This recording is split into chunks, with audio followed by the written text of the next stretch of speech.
Happy Friday. Welcome to your only conservative alternative at 4 p.m. Eastern, the Chris Salcedo Show here on Newsmax. Here are the headlines trending across America. Bombshell new evidence emerges in the Biden's criminal probe. The GOP releasing an FBI document that reveals the Bidens coerced Ukrainian company Burisma to pay them millions. And the oligarch making the accusation says he has the tapes to prove it. This as it's uncovered that then Attorney General Bill Barr knew all about it. So why didn't he appoint a special counsel in the Hunter Biden matter? Meantime, a nation on edge as a third indictment on President Trump looms. This is Judge Aileen Cannon announcing a date that is in this so-called classified documents case. Trump slamming the DOJ's unrelenting weaponized attacks as the ultimate in government-sponsored election interference.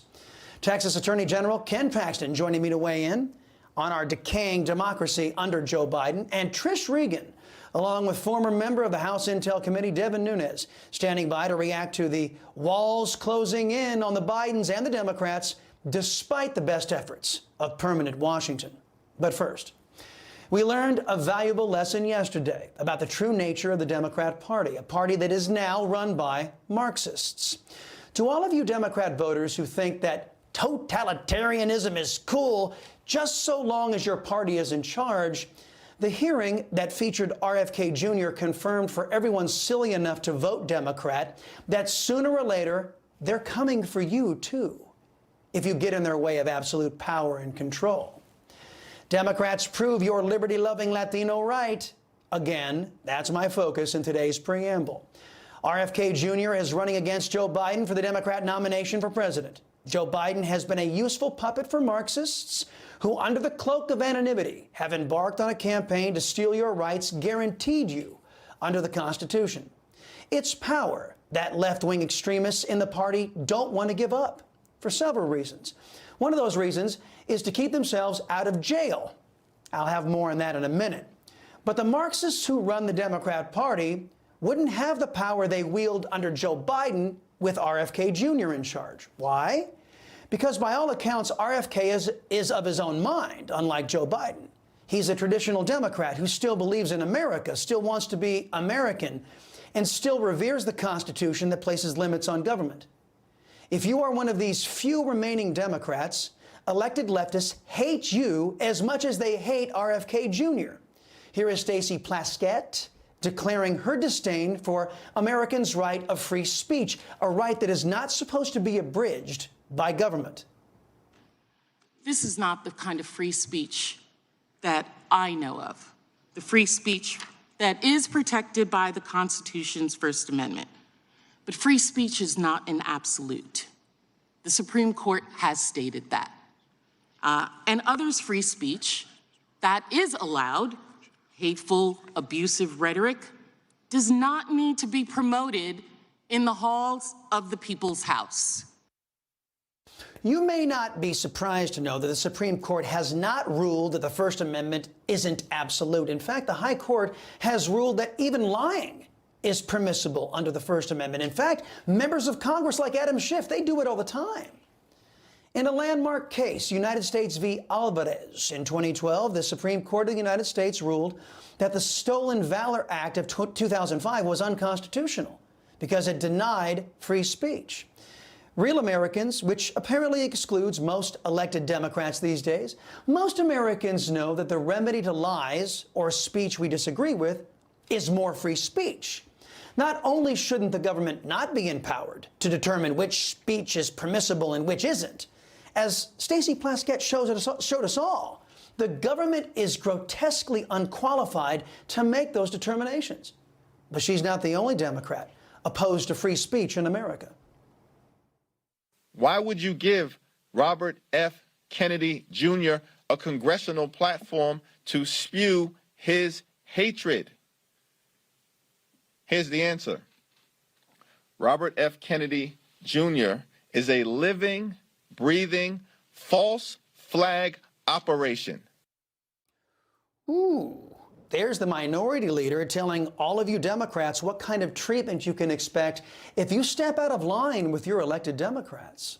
You can expect to be dehumanized, reduced to a false flag operation. Hakeem and his merry band of Marxists will destroy you. I, as your liberty-loving Latino, understand that most of you Democrat voters elect this caliber of politician for just that purpose, to run your life.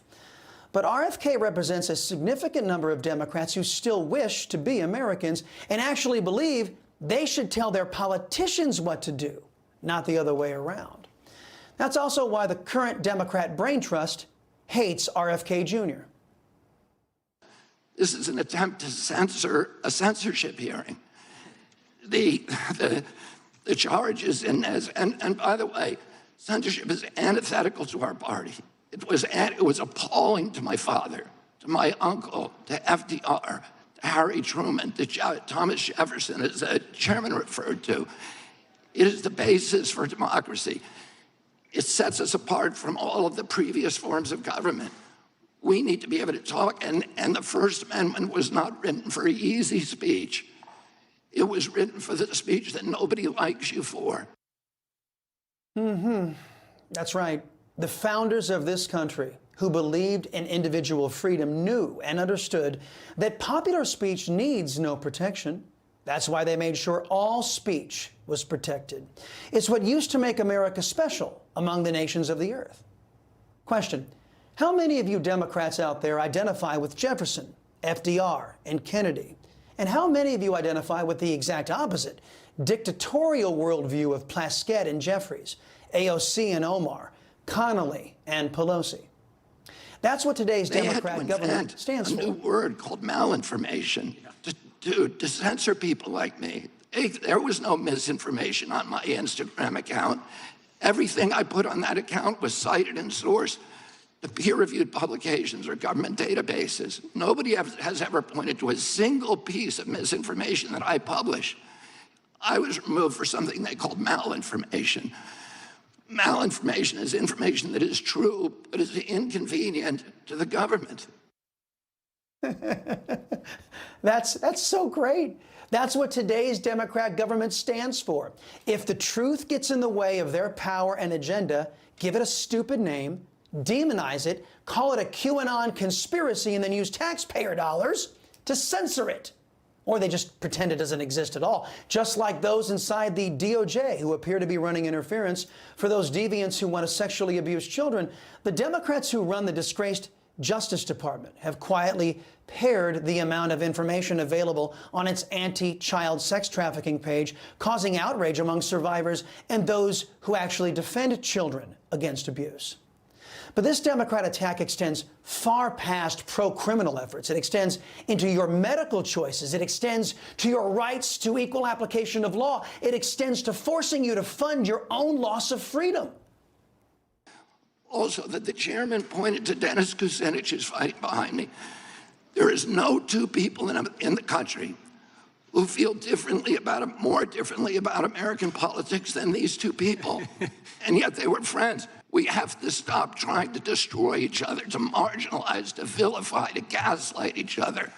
We have to find that place inside of ourselves of light, of empathy, of compassion, and above all, we need to elevate the Constitution of the United States, which was written for hard times, and that has to be the premier compass for all of our activities.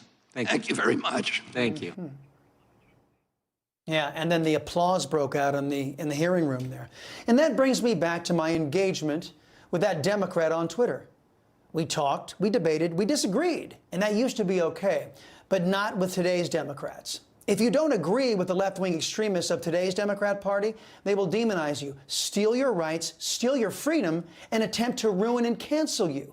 They will call you a Nazi, and then they will loot your business, burn your house, beat you, or otherwise worse things. The question is, how many of the nation's Democrats in power in government or in the corporate boardrooms subscribe to this Soviet-style, China-style communist mindset? And how many Democrats still want to be Americans? Yesterday, we learned that the FBI had a file on Joe and Hunter Biden. That file revealed that a Ukrainian oligarch accused Joe and Hunter Biden of coercing him to pay them $10 million in exchange for getting a Ukrainian prosecutor investigating Burisma fired. The oligarch claims he has tapes to prove his story. Joe Biden seemingly admitted to fulfilling this criminal scheme. They were walking out to the press conference. I said, no, I said, we're not going to give you the $1 billion. They said, you have no authority. You're not the president. The president said. I said, call him. I said, I'm telling you, you're not getting the $1 billion. I said, you're not getting the $1 billion. I'm going to be leaving here. And I think it was, what, 6 hours? I looked, I said, I'm leaving in 6 hours. If the prosecutor's not fired, you're not getting the money. Well, son of a bitch. Got fired. Aside from the fact that the Democrats impeached President Trump for allegedly doing what Joe Biden just admitted they're doing, there's another aspect of all of this.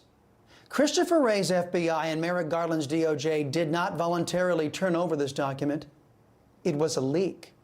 A patriot inside the federal Leviathan didn't seem to fancy having an occupier of the Oval Office who sold out our nation for foreign cash sitting in the White House unaccountable.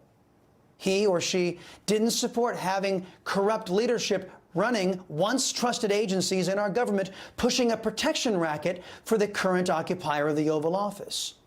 So the document was leaked. This is something for the Plaskett's and Jeffries and McConnells and Pelosi's of the world to go to bed tonight and ponder and perhaps lose a little sleep over. Just how many more of these pro-American agents exist inside the DOJ? Do they outnumber the corrupt leadership like Christopher Wray, Garland, and their lieutenants? Here's another question. How many of you have lost sleep watching your government weaponized against you? Wouldn't it be nice if treacherous Democrats and complicit Republicans who sponsored and worked to cover up this betrayal, if they had their heads hit the pillow tonight wondering if a reckoning for what they have done to us is coming their way?